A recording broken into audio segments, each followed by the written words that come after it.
My topic was peer assessment. Um, Peer assessment is a process that allows students to grade tests or assignments and provide feedback to their peers.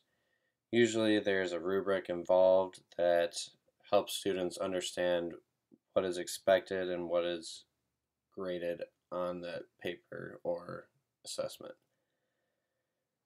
This type of assessment is a form of active learning. Students are encouraged to do something on their own and to have to think on their own. Examples of peer assessments are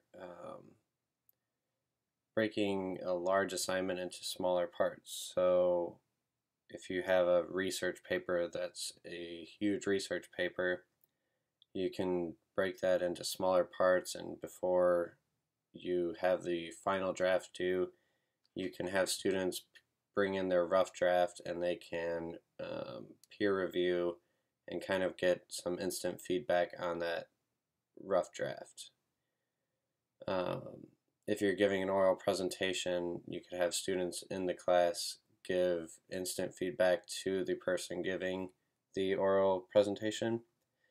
That way, they get the instant feedback on how they did and how well it went, or what they could have done better.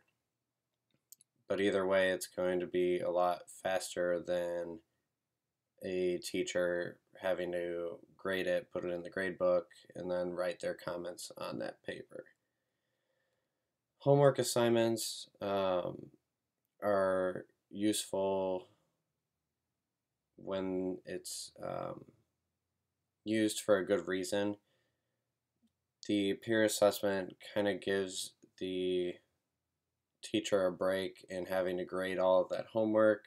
The students can grade their own homework and give the teacher the grades to put into the grade book.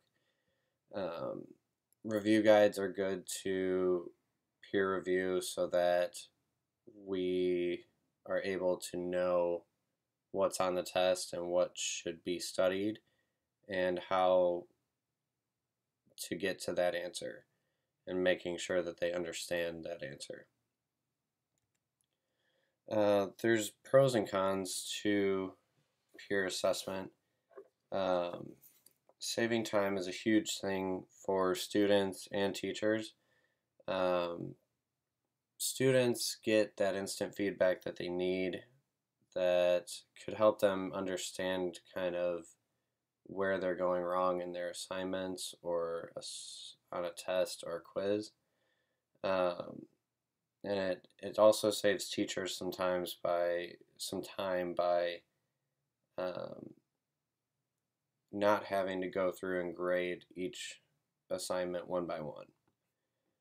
Um, if the students are seeing the material themselves and having to think about it and think if it's right or wrong, using their rubric and using their mind to think if it's correct or incorrect, they may start to understand the material a bit more.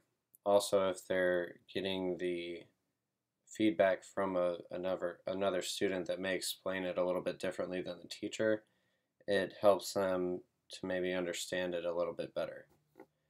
Student engagement is a big part of this. When you're sitting there taking a quiz or a test, and after they're done, they're, just kind of out of it. It's a good way to kind of get them back into the classroom situation by having them instantly go in and correct what they did and they get the feedback right away. It also can help us as teachers kind of see if we need to go back over it or, if our class got it and we can move on. Cons of the peer assessment is that it's difficult to standardize. You can't expect the same feedback from one student to another, and you can't expect the same feedback that one student's going to give to a different student that you would have given that student. So it's useful to have the peer assessment, but you can't expect it to be good quality feedback all the time, which is a con. Time consuming to moderate, so we have to kind of make sure that our students know what they're looking for when they're doing this, but also how to come up with that answer.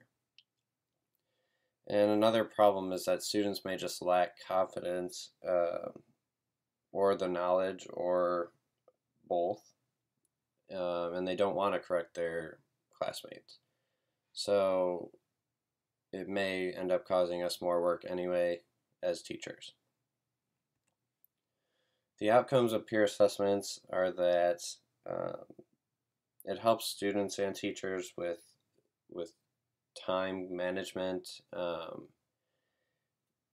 It tells us what our students do and do not know a little bit more quickly than us having to go through and grade every assignment one by one. The writing skills are said to improve when it's peer reviewed, because you're getting that instant feedback and you could kind of go in and tweak it much quicker and before you're turning in your rough draft or your final draft. It's useful if it's used properly, but it could get messy if it's used improperly. It really depends on how well the rubric is set up and how well the students understand the material and how it's moderated. So we have to do a good job of moderating it if our students are going to do a good job of grading it. And these are the websites that I used to do some research. And thanks for watching.